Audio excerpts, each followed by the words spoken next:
In on the beach, manager Jay Williams watched from this third-floor balcony as a rogue wave crashed into the boutique hotel's. Within seconds, it was clear something had gone terribly wrong. 5 seconds. That was all it took. What began as a normal observation turned into a moment of shock as the ocean surged with terrifying force. From his third-floor balcony, beach manager Jay Williams watched helplessly as a massive rogue wave slammed into the lobby of a boutique beachfront hotel below. The impact was instant. Glass exploded. Water rushed inward. The boundary between land and sea vanished in a heartbeat. Across California, scientists were already sounding alarms, warnings louder and more urgent than anything the state had heard in years. In the pitch-black hours before dawn on Christmas morning, the Pacific Ocean unleashed a barrage of powerful waves along California's coastline. These were not ordinary winter swells. They exceeded forecasts, shattered expectations, and pushed well beyond what had long been considered normal. Emergency alerts lit up phones in red. News tickers shifted from routine updates to urgent warnings. Along the West Coast, fear became tangible. The danger was no longer theoretical. It was visible, audible, and shaking the ground beneath people's feet. California found itself locked in a rapidly escalating coastal emergency. Chapter 1. Not just a storm. This was not just another storm passing through a seasonal cycle. Multiple hazards were converging at once. The ocean was no longer behaving like a predictable neighbor, but like a relentless aggressor. From Humboldt County to Santa Monica, scientists abandoned cautious language. Their warnings were stripped of academic distance. They spoke plainly of immediate threats, of damage no longer measured in inches, but potentially in entire city blocks. Communities faced the real possibility of land being lost to the sea. Chapter 2. Communities on the move. Fear spread quickly. Coastal residents were jolted awake by the thunder of waves slamming into cliffs and seawalls. Homes trembled. Streets echoed with the sound of rushing water. In darkness, families fled toward higher ground, torn between the hope that this would pass and the growing realization that something extraordinary was unfolding. Roads flooded where asphalt had stood only hours earlier. Sirens cut through the salt-filled air. Public officials' voices merged with the roar of the ocean into a single, unmistakable command. Move now. Every second counts. Chapter 3. A turning point. This was more than a momentary crisis. It was a turning point.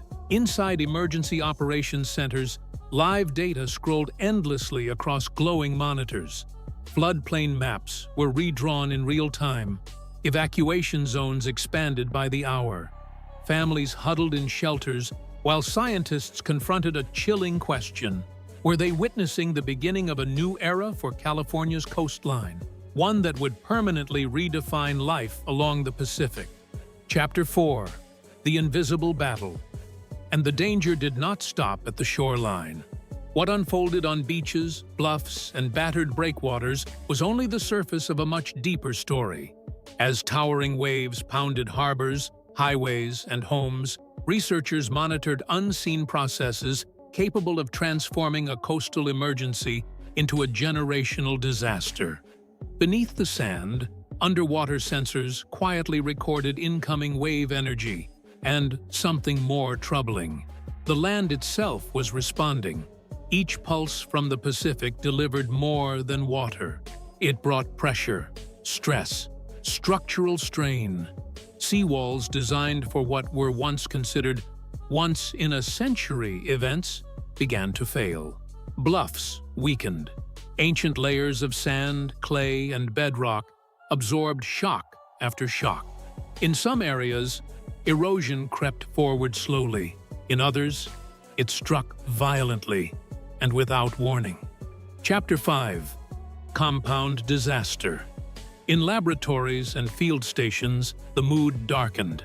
For every shattered window and collapsed deck, deeper fractures formed in the foundation of California's coastal security. With each surge pushing farther inland, long-held assumptions began to dissolve. The belief that beaches would recover, that cliffs would hold, that the coastline would endure yet another test. Experts were clear. This moment would leave scars that could not simply be repaired or rebuilt. It demanded a reckoning. So what exactly was happening? And why were the warnings so severe? According to Dr. Lucy Jones, one of California's most respected seismologists, the answer lay in an unprecedented convergence of events. A perfect storm that turned disaster preparedness into a matter of survival. New terms dominated research screens and emergency briefings: tsunami watch, compound hazard, massive surge, seismic stress. These were no longer abstract concepts. They became daily realities for millions living along the coast, and the science behind the alarm stretched far beyond California's shores. On January 10, 2026, a magnitude 6.7 earthquake struck near Humboldt County.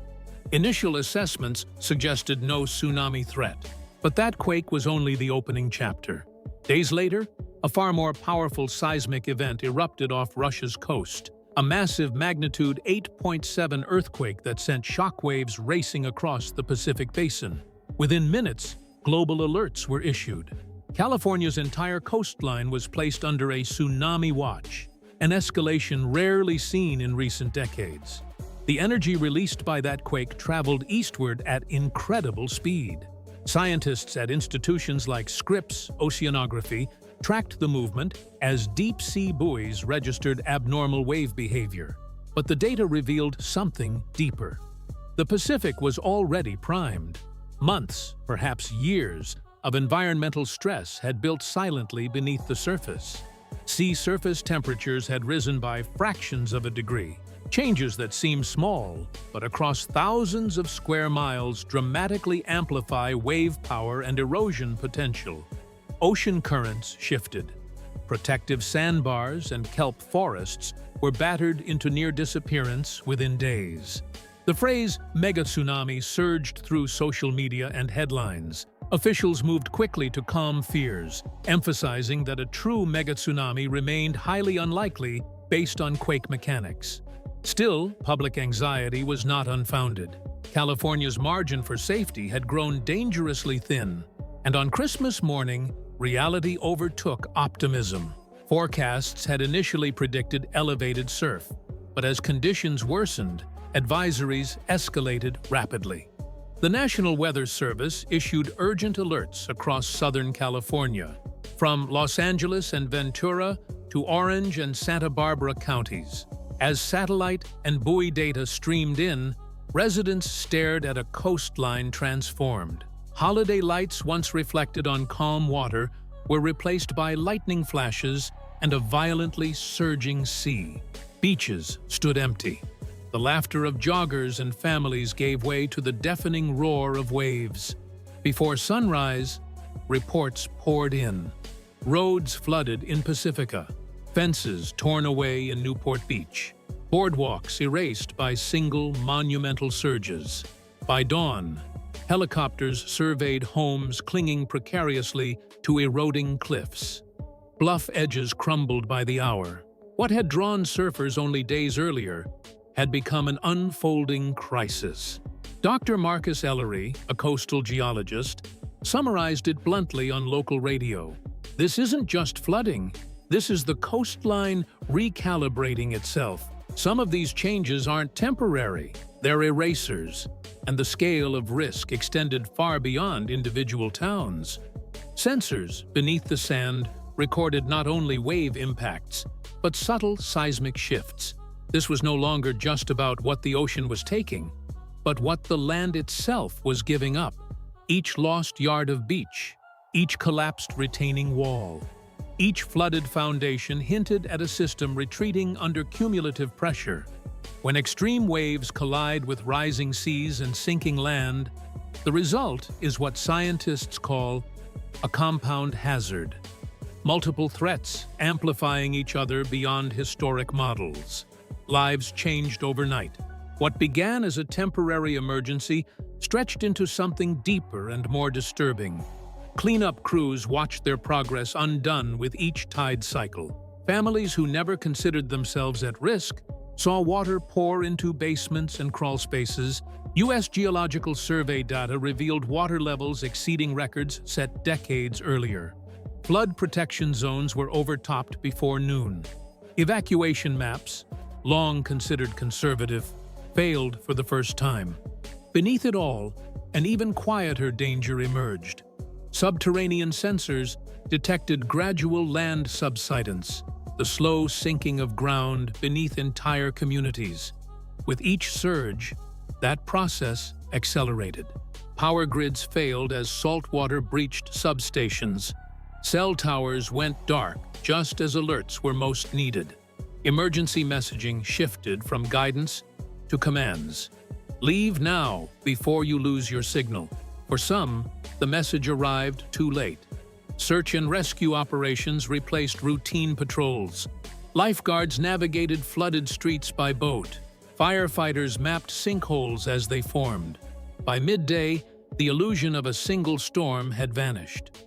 What remained was the reality of interconnected threats: waves, rain, seismic stress, erosion, all converging. Levees strained, rivers reversed course, mudslides erupted. Inland communities flooded from below.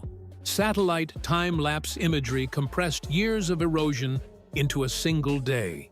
Planning maps failed. Insurance assumptions collapsed. The idea of simply rebuilding began to falter. By nightfall, one truth was undeniable. California's coastline had changed permanently. The land is sinking. The ocean is rising. Extreme events are no longer rare, and the next one may already be forming.